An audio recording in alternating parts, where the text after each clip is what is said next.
أعوذ بالله من الشيطان الرجيم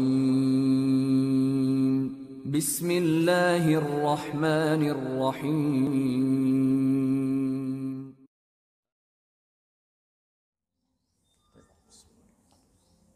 Assalamualaikum warahmatullahi wabarakatuh.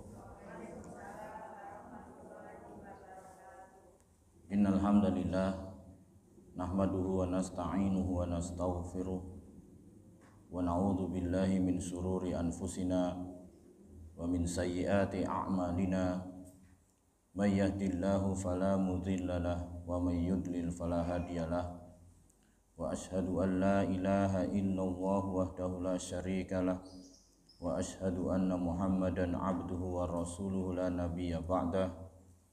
Allahumma shalli wa sallim wa barik ala Muhammad wa ala alihi wa sahbihi wa man tabi'ahum bi ihsanin ila yaumil qiyamah, amma ba'du. Al-Ummahat Jamaah Majelis Ta'lim rahimani wa rahimakumullah. Mohon maaf terlambat datang, tadi hujannya cukup lebat. Baik, kita lanjutkan kembali kajian kita, masih mempelajari tentang kitab Riyadhus Shalihin.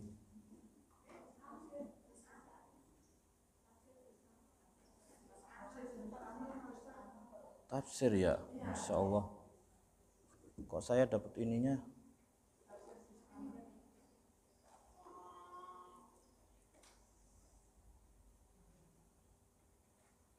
Masya Allah, salah bukunya, Bu.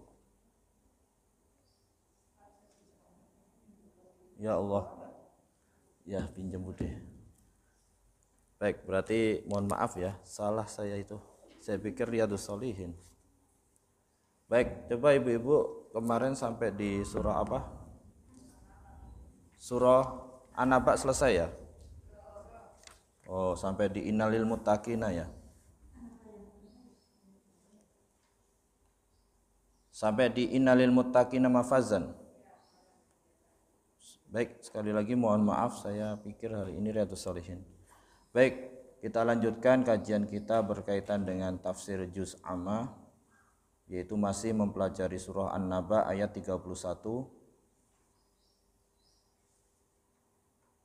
A'udzu billahi minasyaitonir rajim. Qauluhu ta'ala innalil muttaqina mafaza hadaiqa wa a'naba wa kawa'iba atroba wa ka'san dihaqa. Inna sesungguhnya lil muttaqin bagi orang-orang yang bertakwa mafazan kemenangan. Hadaiqa wa a'naba yaitu hadaik kebun-kebun, wa a'naba dan buah anggur, wa kawa'iba atroba dan gadis-gadis remaja atroba yang sebaya, wa ka'san dihaqa dan mereka mendapatkan gelas-gelas yang penuh atau berisi dengan minuman. Di dalam ayat-ayat yang mulia ini Allah Subhanahu wa taala menyebutkan kenikmatan-kenikmatan yang diberikan kepada orang-orang yang bertakwa. Setelah Allah Subhanahu wa taala menjelaskan tentang siksaan neraka jahanam, kemudian dilanjutkan dengan menjelaskan tentang kenikmatan-kenikmatan. Kenapa? Karena Al-Quran itu masani, itu ketika menyebutkan sesuatu senantiasa berpasangan.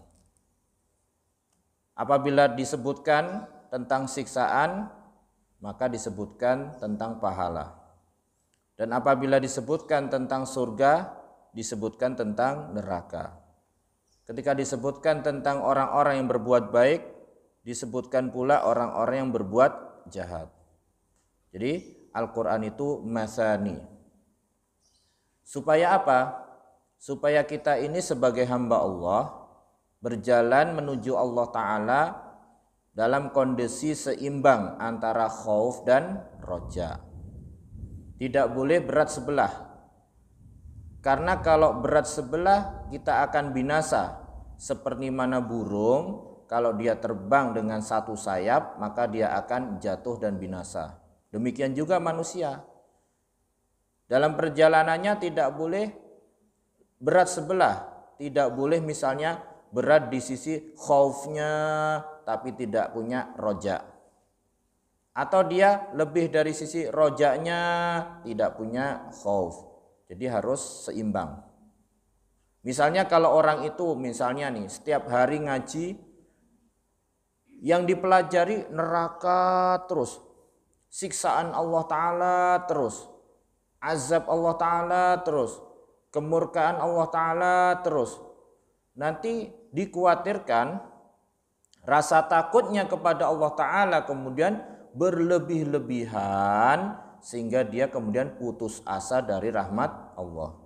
Nanti dia akan bilang begini, buat apa saya sholat, buat apa saya puasa, buat apa saya ibadah, toh belum tentu juga selamat dari siksaan Allah yang begitu dahsyat. Belum tentu juga amal saya diterima, belum tentu juga saya selamat dari kemurkaan Allah. Akhirnya dia meninggalkan ibadah. Nah, itu enggak boleh. Karena dia berat dari sisi khaufnya, berlebih-lebihan. Begitu juga sebaliknya. Kadang seseorang itu berat sebelah dari sisi roja ataupun harapannya kepada Allah. Ya, tanpa ada perasaan khauf kepada Allah. Mungkin karena setiap hari yang dipelajari tentang kenikmatan surga terus. Oh, kalau di surga itu ada begini, ada begini, ada begini. Kalau di surga itu orang yang imannya seberat biji sawi pun bisa masuk ke dalam surga. Kalau orang di surga itu nanti begini, begini. Tanpa mempelajari tentang neraka. Dikhawatirkan harapannya kepada Allah Ta'ala berlebih-lebihan. Sehingga dia tidak memiliki rasa khauf. Sehingga dia kemudian meremehkan. Sehingga tidak mau beramal kan. Dengan mengatakan begini Bu, tenang, kan Allah Maha Pengasih. Tenang, Allah kan Maha Pengampun. Tenang, orang yang beriman pasti masuk surga walaupun hanya seberat biji sawi sekalipun. Jadi nggak usah sholat, nggak usah ngapa-ngapain, nggak apa-apa. Yang penting kita punya keimanan, langsung masuk surga. Nah, itu salah, karena tidak ada khaufnya. Jadi dalam perjalanan kita ini harus seimbang antara khauf dan roja. Oleh karena itulah Al-Quran adalah kitab yang masani. Jadi menyebutkan sesuatu selalu berpasangan. Ya, setelah menyebutkan tentang kenikmatan surga, disebutkan tentang siksa neraka. Setelah menyebutkan tentang orang-orang yang beriman, disebutkan tentang orang-orang yang berbuat jahat. Setelah menyebutkan tentang kebenaran, kemudian disebutkan tentang kebatilan. Jadi supaya kita ini beribadah kepada Allah Ta'ala itu dalam keadaan seimbang antara khauf dan roja. Ya, khauf itu supaya kita meninggalkan larangan Allah. Roja harapan supaya kita ini mengerjakan perintah-perintah Allah Subhanahu wa Ta'ala. Baik. Innalil muttaqina, sesungguhnya bagi orang-orang yang bertakwa. Siapa sih orang-orang yang bertakwa? Muttaqin itu dari kata takwa, yang secara bahasa dari kata apa Bu? Waqoyaki, waqoyaki yang artinya melindungi. Jadi takwa itu berasal dari kata waqoyaki yang artinya melindungi. Sedangkan ittaqo yattaqi adalah melindungi diri. Melindungi diri dari apa? Dari hujan dengan pakai mantel atau payung. Melindungi dari apa? Panas dengan memakai payung. Atau melindungi dari gangguan binatang misalnya dengan apa? Tidak. Melindungi diri dari siksaan Allah Ta'ala dan kemurkaannya. Itu makna takwa. Bagaimana kita melindungi diri kita dari siksaan Allah Ta'ala dan kemurkaannya? Yaitu dengan melaksanakan setiap perintah-perintah Allah Ta'ala dan menjauhi segala larangan-larangannya. Nah, itu cara melindungi diri kita dari kemurkaan dan dari siksaan Allah Subhanahu wa Ta'ala. Oleh karena itulah hakikat takwa itu bukan ucapan dengan lisan, tapi hakikatnya dibuktikan dengan perbuatan, yaitu kita mengerjakan setiap perintah-perintah Allah Ta'ala dan menjauhi segala larangan-larangannya. Betul, memang takwa itu berasal dari hati. Karena Nabi SAW mengatakan at-taqwa hahuna, takwa itu di sini, yaitu di dalam hati kita. Tetapi bukan berarti orang yang bertakwa itu hanya hatinya saja bertakwa. Kenapa demikian? Karena kalau hatinya benar-benar bertakwa, benar-benar baik, pasti akan berpengaruh pada seluruh anggota badannya. Karena di dalam hadis, inna fil jasadi mudghah, sesungguhnya di dalam jasad manusia itu ada segumpal daging. Idza sholahat, kalau dia baik, sholahal jasadu kullu, seluruh anggota badan akan baik.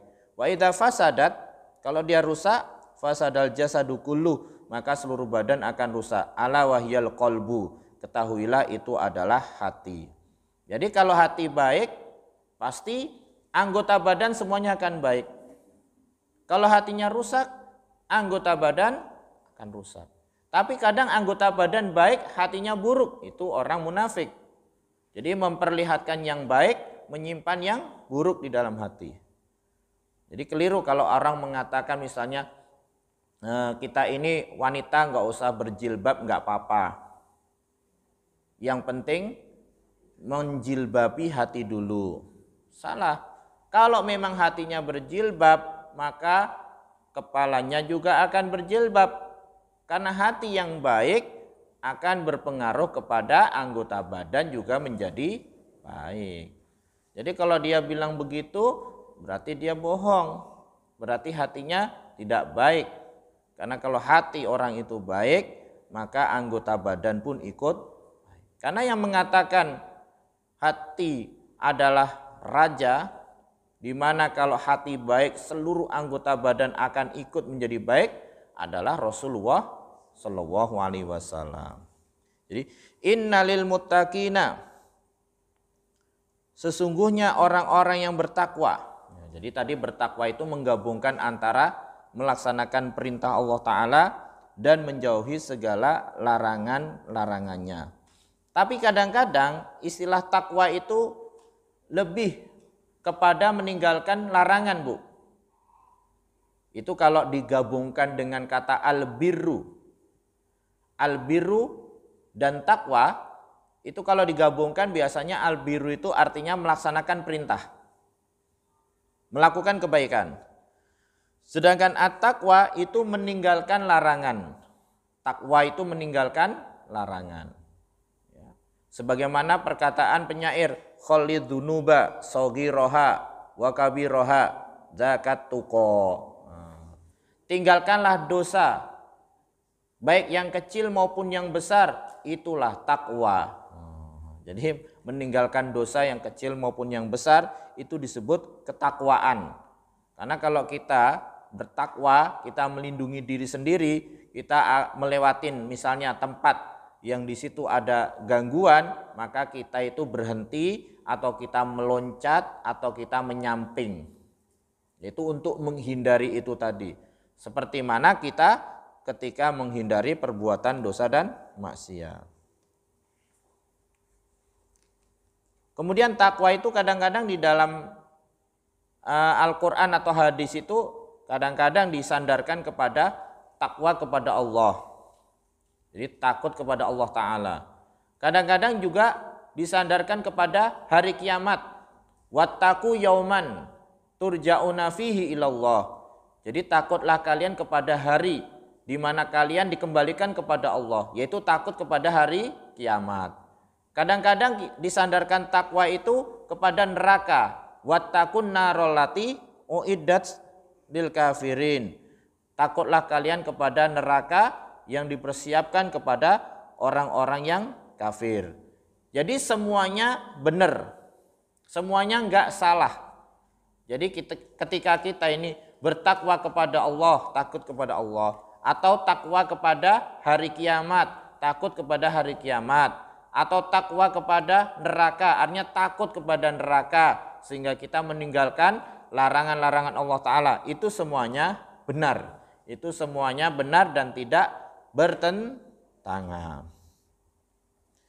Innalil muttaqina, sesungguhnya orang-orang yang bagi orang-orang yang bertakwa itu mafazan. Mafaza. Mafazan ini bisa disebut isim makan atau isim zaman. Isim makan itu artinya kata ketenangan tempat, Bu. Jadi bagi orang-orang yang bertakwa, mereka mendapatkan tempat kemenangan, yaitu surga. Karena memang surga adalah tempat bagi orang-orang yang menang, tempat bagi orang-orang yang berjaya. Tidak ada tempat yang lebih baik, lebih berjaya dibandingkan daripada surga. Bisa juga bermakna waktu, isim zaman, kata keterangan waktu. Berarti mafazan itu artinya adalah waktu kemenangan. Ya. Karena memang kemenangan sesungguhnya yaitu di waktu seorang hamba itu meninggal kemudian dimasukkan ke dalam surga. Itu adalah waktu kemenangan yang hakiki. Waktu kemenangan yang hakiki. Sehingga dunia ini, kehidupan dunia ini bukanlah waktu atau tempat kemenangan yang sebenarnya. Bukanlah waktu atau tempat kemenangan yang sebenarnya. Kenapa demikian? Karena ketika seseorang hamba di dunia dia mendapatkan kesuksesan, kejayaan, itu bukan kesuksesan, kejayaan yang sebenarnya. Kenapa? Karena terkadang setelah kesuksesan itu diikuti dengan kegagalan. Ataupun kesuksesan yang dia dapatkan kadang-kadang tidak menjadi baik untuk dirinya. Misalnya nih, orang yang sukses di dalam bisnisnya di dunia, kadang-kadang sukses dalam bisnis tidak membuatnya menjadi baik. Dia semakin jauh dari Allah Ta'ala, ya kan? Dulu ketika belum sukses, rajin ibadah. Setelah sukses, rajin traveling. Rajin kulineran. Bisa aja. Udah nggak mikir ibadah lagi. Karena duitnya udah banyak. Lah dulu karena ibadahnya nggak punya duit. Jadi ibadahnya dulu karena nggak punya duit. Jadi ke masjid nangis-nangis berdoa karena nggak punya duit. Nah, setelah diberikan kesuksesan lupa kepada Allah Ta'ala. Nah, itu berarti apa? Kenikmatan yang melalaikan kita dari Allah itu nggak bagus. Lebih bagus musibah yang mengingatkan kita kepada Allah. Musibah kalau mendekatkan kita, mengingatkan kita kepada Allah itu bagus. Itu bisa dibilang kesuksesan. Karena tujuan kita adalah mengingat Allah Ta'ala. Mendekatkan diri kepada Allah Ta'ala. Sehingga kesuksesan yang sebenarnya itu bukan di dunia tapi di surga. Maka kita ini ibu-ibu di dunia ini mungkin atau pastilah diuji dengan ujian-ujian dan cobaan-cobaan. Entah itu sakit, ya enggak. Kemudian kekurangan harta, kemudian meninggal orang yang kita cintai, kemudian diuji dengan ketakutan, musibah. Itu kalau kita mengingat kesuksesan akhirat, hal seperti itu akan menjadi mudah bagi kita. Jadi resep supaya kita ini bisa menghadapi kesulitan dunia itu apa? Ingat akhirat. Ya, ingat akhirat. Gak papalah di dunia seperti ini. Toh juga gak lama, paling lama 100 tahun misalnya. Yang penting ketika saya nanti di akhirat masuk surga, ya, maka semuanya akan lupa.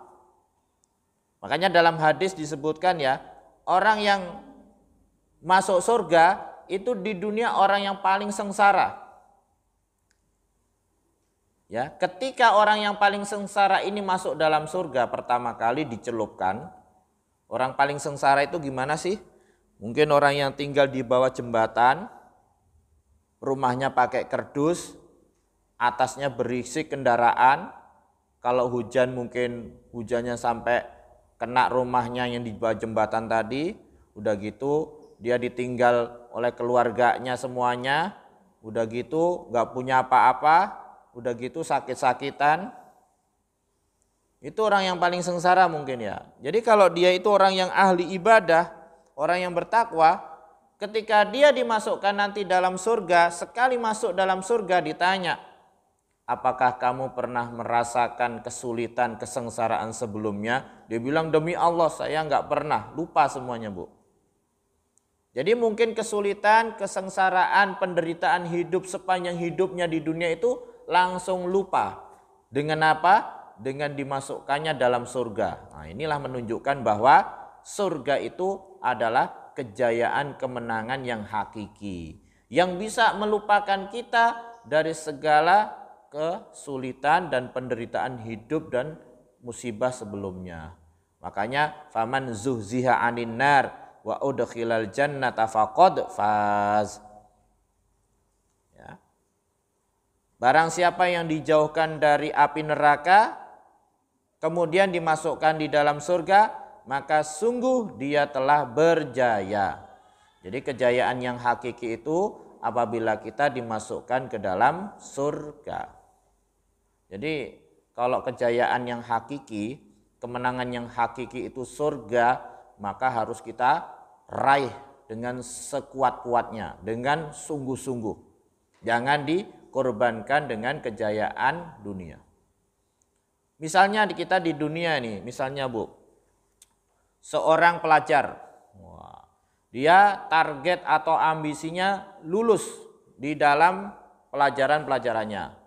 Kalau bisa lulus dengan nilai yang bagus, yang terbaik, ya, mendapatkan juara.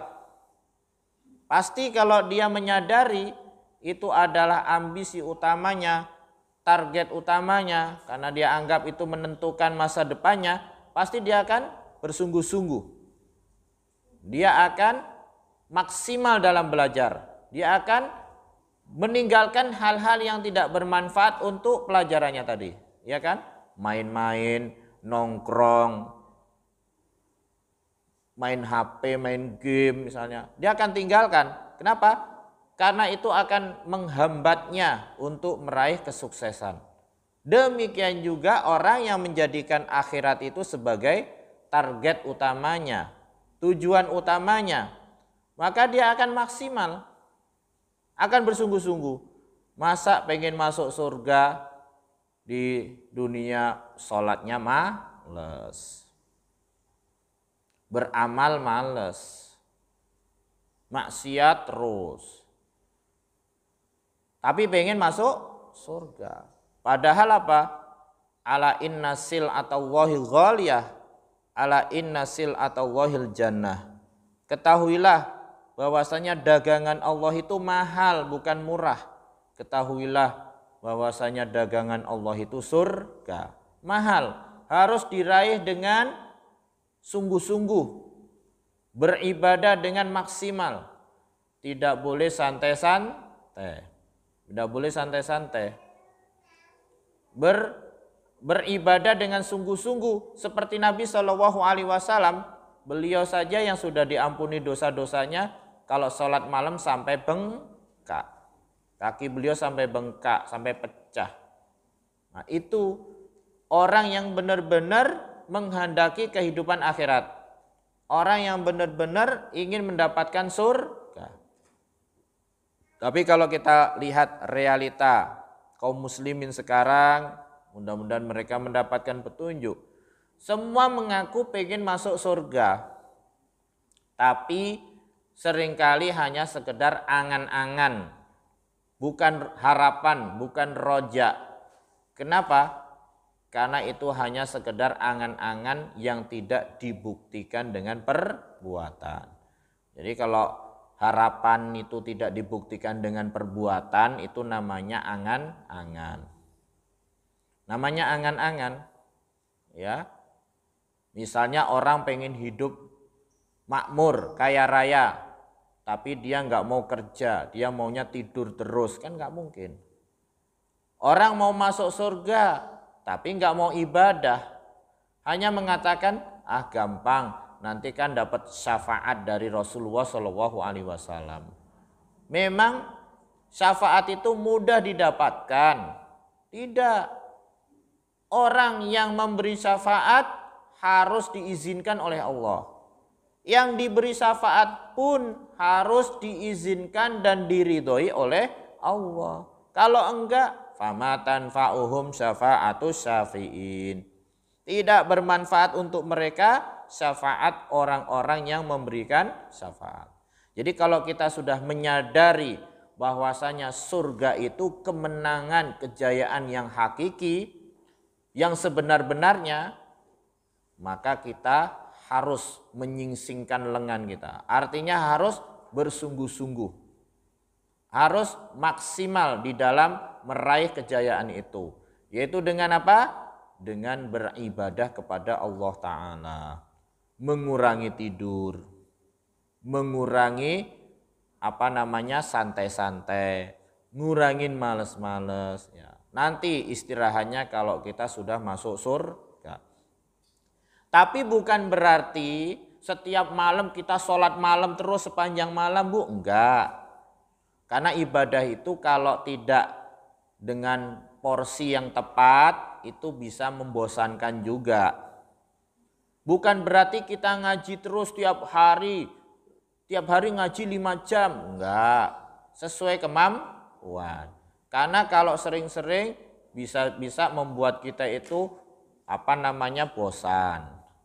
Jadi apapun yang kita lakukan dengan niat untuk meraih surga akan diberikan pahalanya. Kerjakan sesuatu sesuai dengan apa yang kita sukai. Misalnya ada orang yang suka baca Quran, banyak-banyak baca Quran. Orang yang suka puasa sunnah akan mudah kalau dia puasa sunnah terus. Orang yang diberikan kekayaan mungkin akan mudah untuk berinfak. Jadi setiap orang sesuai dengan yang dimudahkan untuknya dia beramal. Karena pintu kebaikan itu banyak. Pintu kebaikan itu banyak. Jangankan berinfak, jangankan sholat malam, bersedekah setengah butir kurma saja bisa menjauhkan dari neraka. Ya kan? Ittaqun naro walau bisidqi tamroh. Takutlah kalian kepada neraka meskipun dengan bersedekah setengah butir kurma. Sebutir kurma itu kan gak ada nilainya, paling berapa rupiah lah ya. Setengahnya apalagi. Itu kalau dilakukan dengan penuh keikhlasan, ketulusan, ya.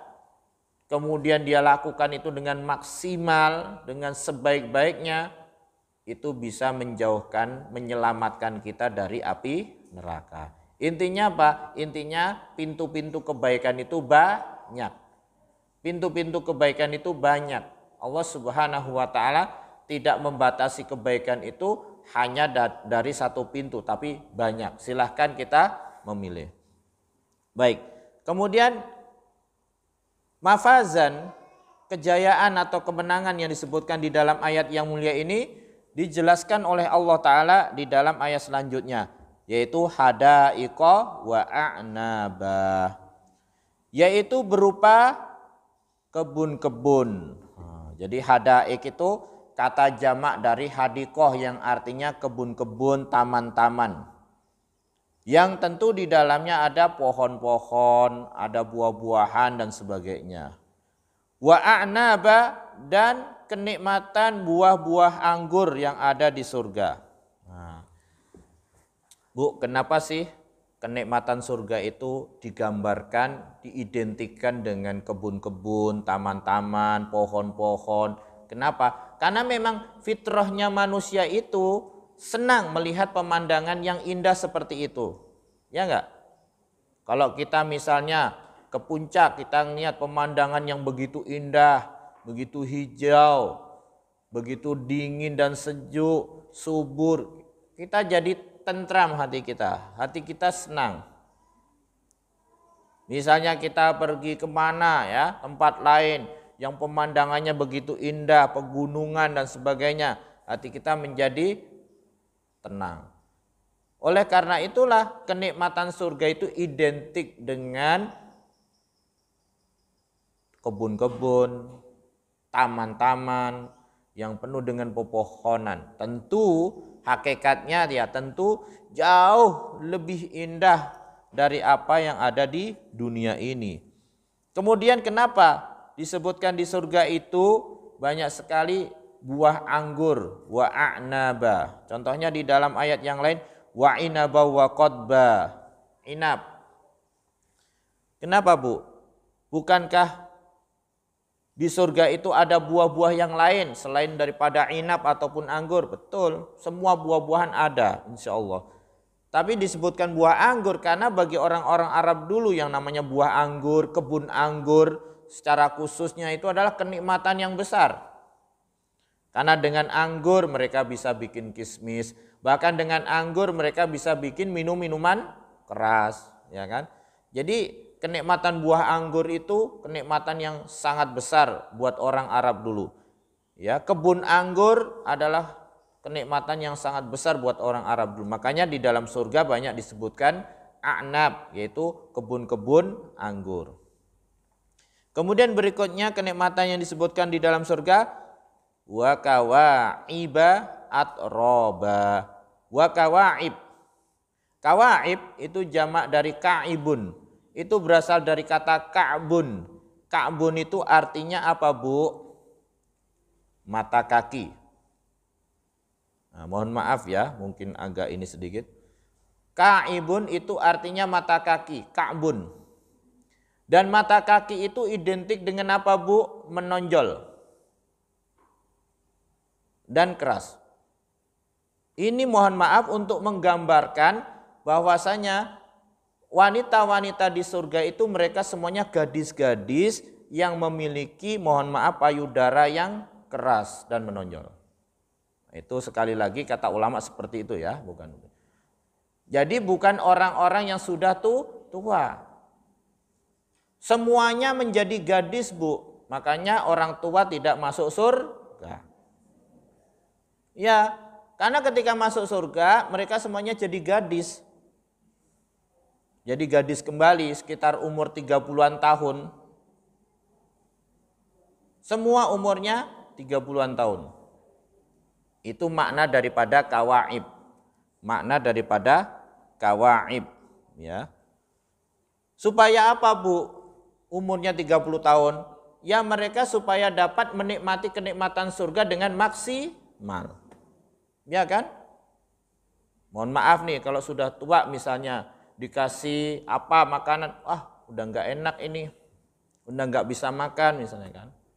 Makanya supaya mendapatkan kenikmatan yang sempurna di surga, semua penduduk surga itu kira-kira umurnya 30-an tahun. Atroba umurnya sebaya, semuanya sama biar enggak pada ngiri.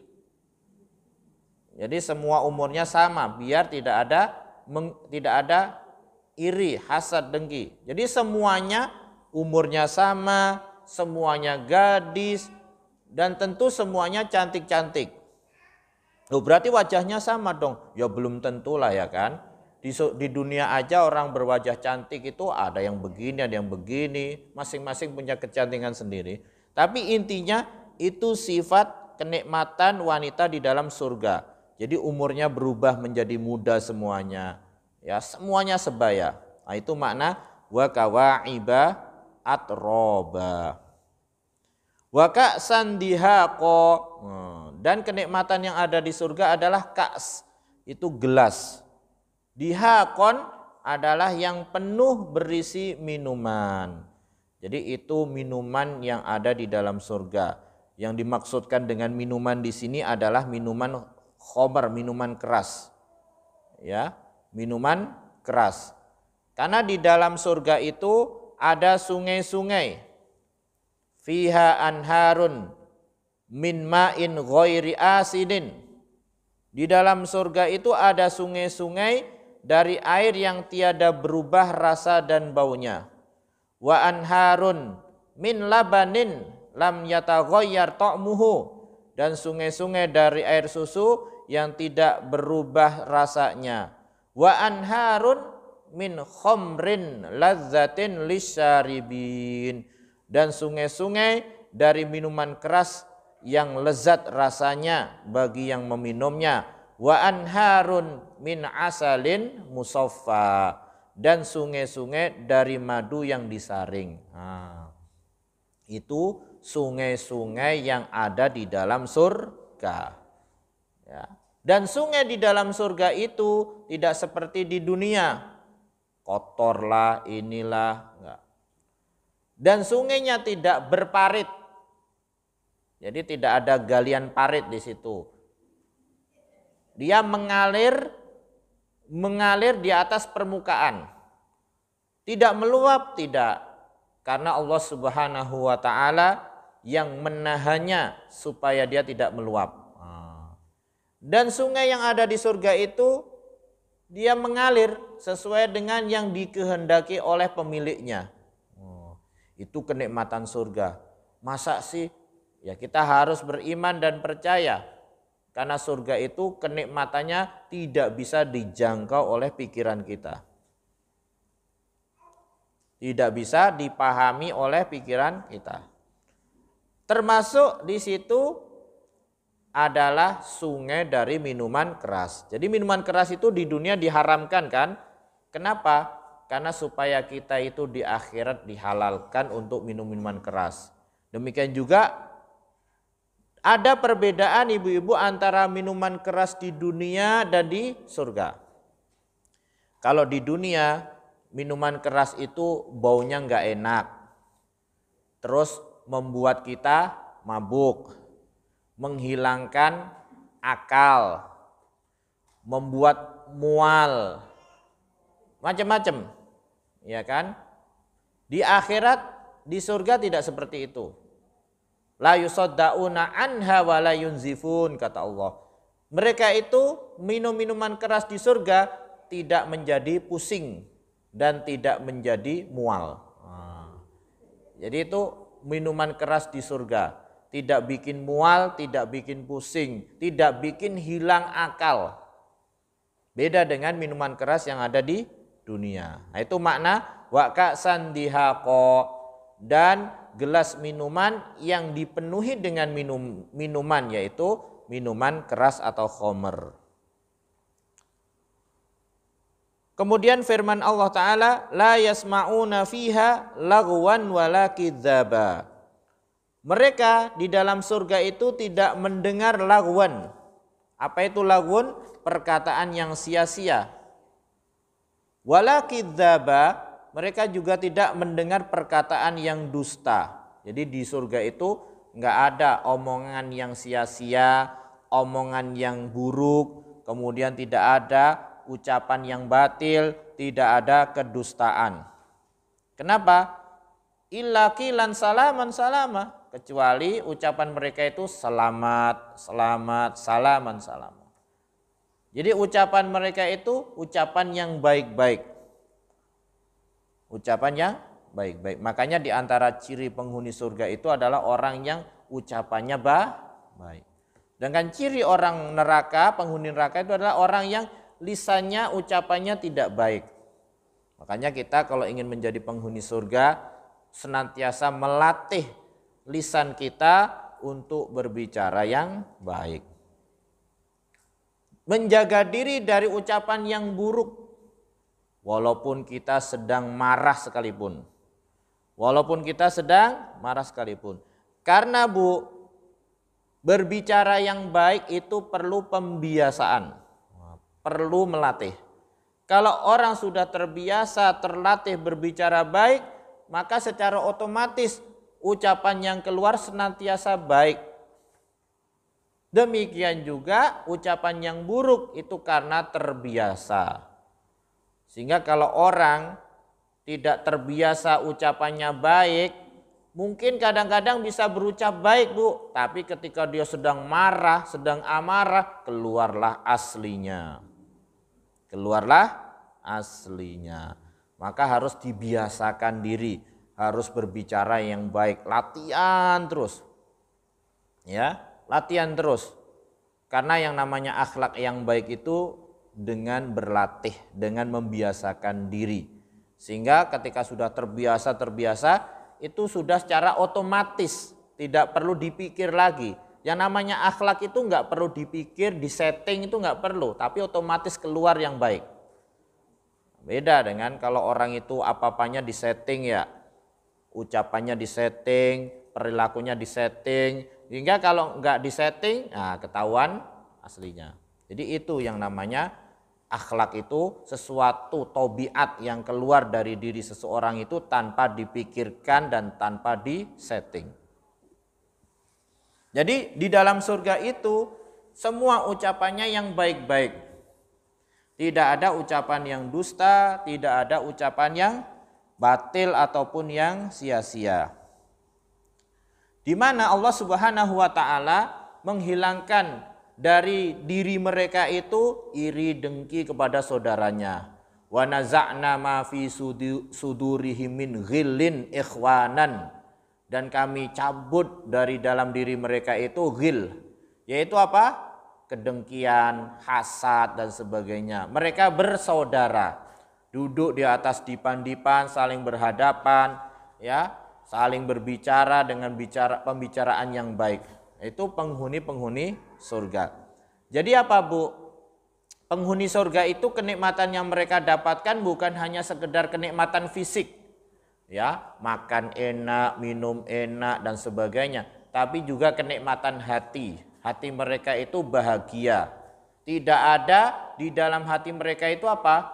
Ghil, yaitu hasad, dengki, benci, marah kepada orang. Kalau sudah masuk surga, nggak ada istilahnya ketemu, kamu kan musuh saya dulu di dunia, terus gimana? Ya kita lanjutan, nggak ada.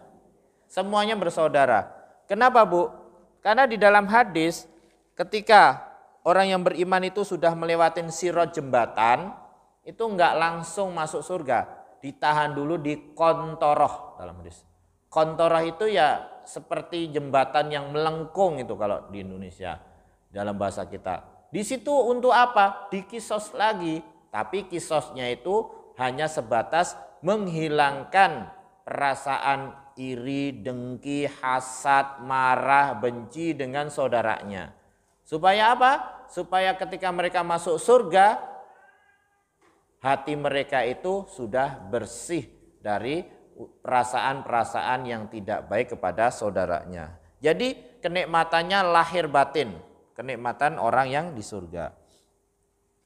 Jazaa'an mir rabbika ata'an hisabah. Itu sebagai balasan dari Rabbmu, ata'an yang merupakan pemberian hisaban yang banyak. Artinya apa, Bu? Artinya bahwasanya balasan surga yang diberikan oleh Allah Ta'ala kepada hamba-hambanya yang beriman itu adalah balasan yang terbaik. Lebih baik dibandingkan dari amalan yang dilakukan di dunia. Jadi kita beramal sedikit itu terkadang dibalas oleh Allah Ta'ala dengan pahala yang lebih besar. Ya, itu balasan Allah Ta'ala. Makanya balasan surga itu, kenikmatan surga itu bisa disebut karunia. Karunia kenapa? Karena jauh lebih besar dari apa yang kita amalkan, kita usahakan di dunia. Apalagi kalau amalan itu dilakukan, Bu, karena kesulitan yang berat. Wah, pahalanya jauh lebih besar. Inna idhomal jaza ma'a idhomil bala. Sesungguhnya besarnya pahala tergantung besarnya ujian. Semakin berat ujiannya, semakin besar pahalanya. Nah, mungkin ibu-ibu yang ke masjid walaupun hujan-hujan pengennya istirahat tidur, itu mudah-mudahan pahalanya lebih besar lagi karena pengorbanan dan godaannya lebih besar.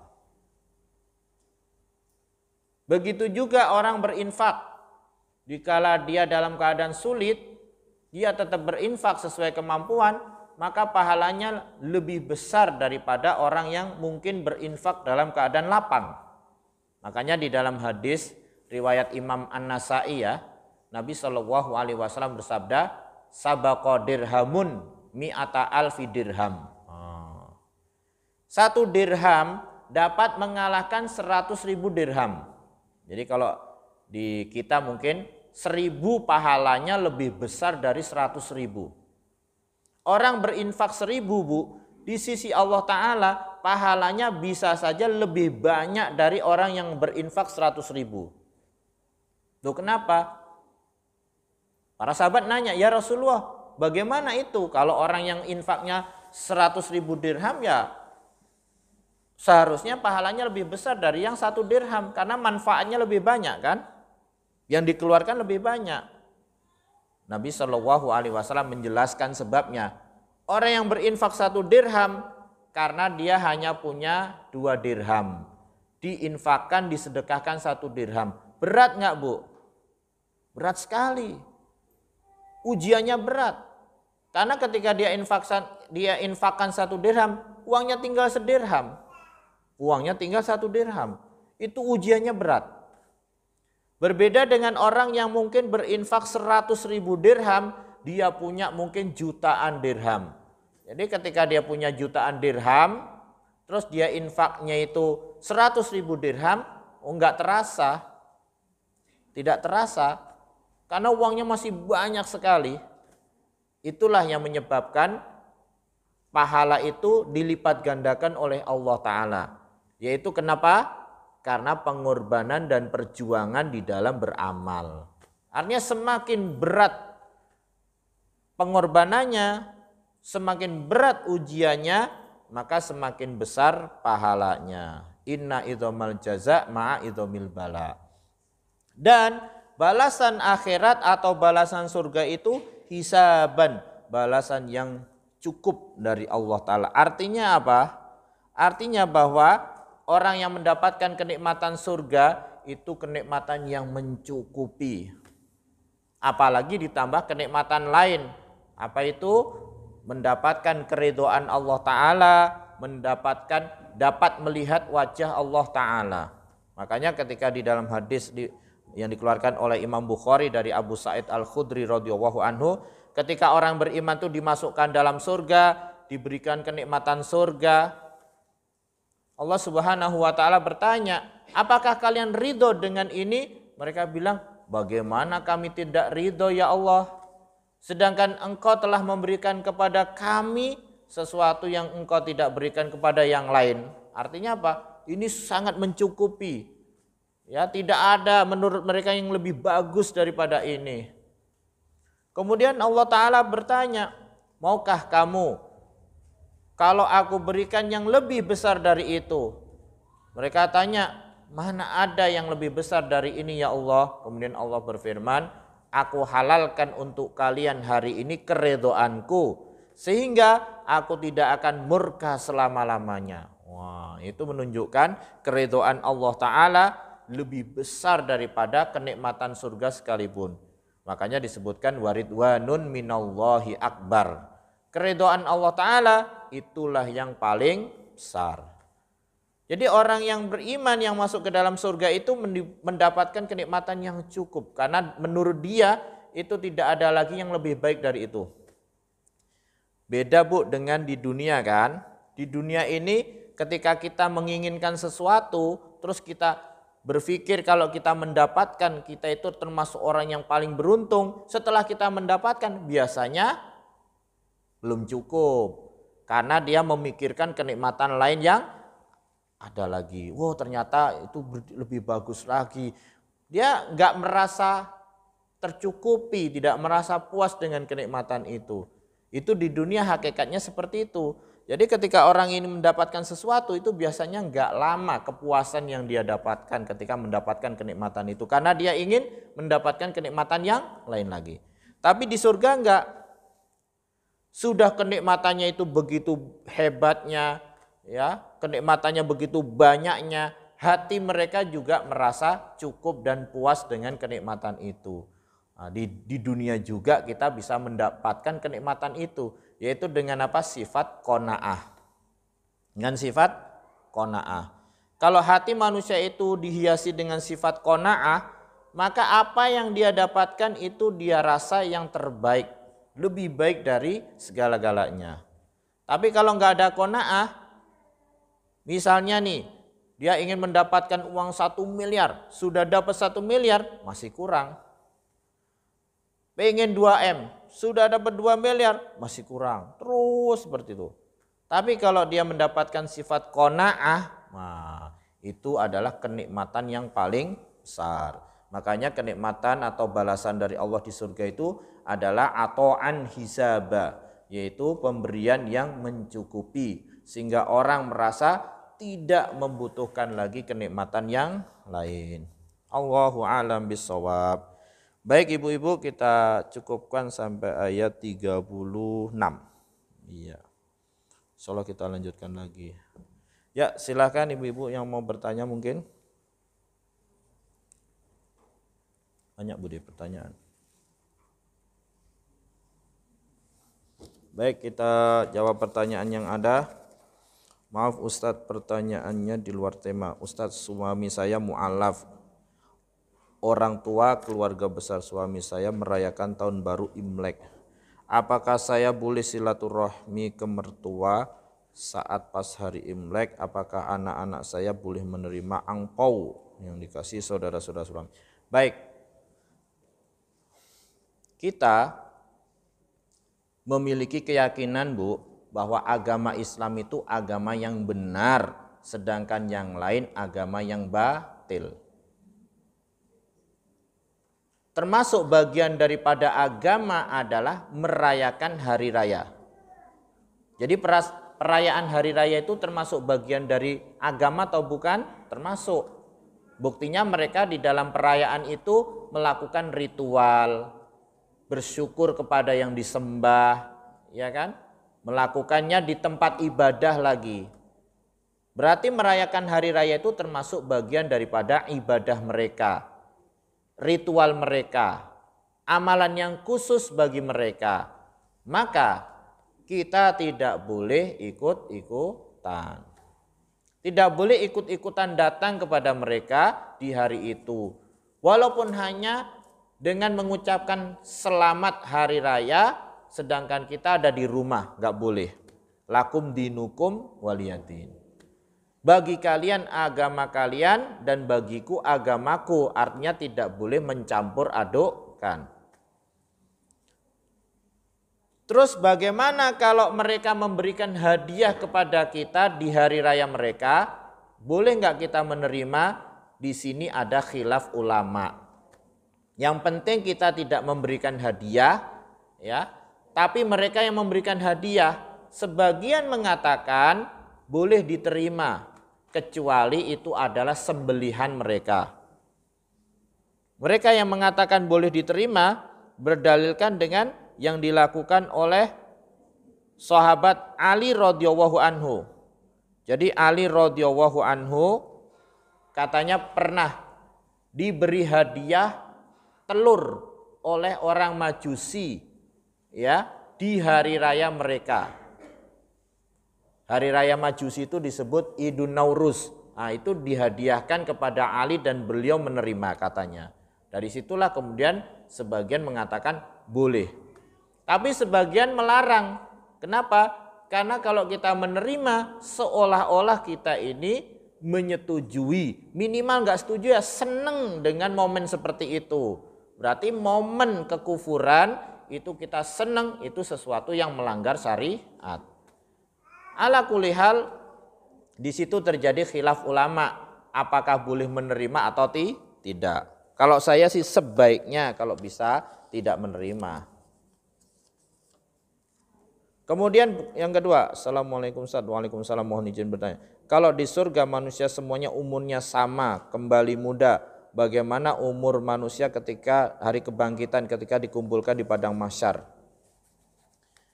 Ketika di padang mahsyar, umur manusia itu apakah sama atau tidak? Kalau secara dohirnya dibangkitkan itu dalam keadaan kembali seperti dia diciptakan. Tidak pakai pakaian, ya, kemudian tidak berkhitan. Itu menunjukkan mereka itu semuanya juga ketika di padang mahsyar umurnya sama. Tapi ada yang mengatakan enggak, itu nanti. Ketika sudah dimasukkan dalam surga atau neraka, itu mereka dirubah umurnya menjadi sama semuanya. Ketika di padang mahsyar dibangkitkan manusia itu semuanya sesuai dengan keadaannya dulu. Allahu a'lam bishawab. Silakan, ada lagi yang mau bertanya?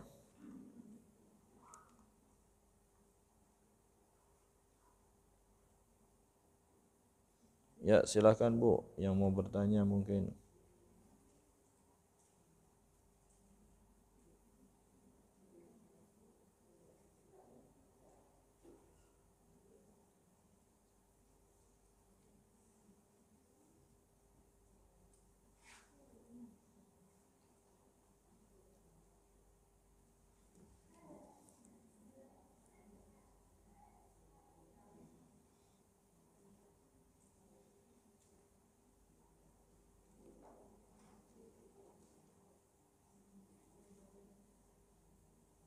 Ya, ibu-ibu, ada yang mau bertanya lagi?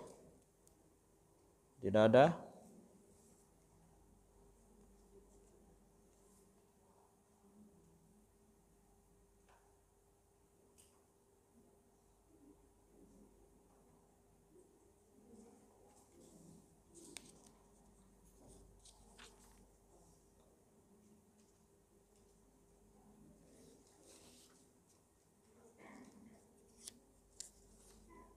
Baik, tidak ada yang bertanya.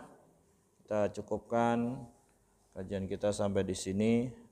Mudah-mudahan bermanfaat, kurang lebihnya mohon maaf. Allahumma 'allimna ma yanfa'una wanfa'na bima 'allamtana wa zidna ilma. Subhanakallahumma wa bihamdika asyhadu an la ilaha illa anta astaghfiruka wa atubu ilaik. Assalamualaikum warahmatullahi wabarakatuh.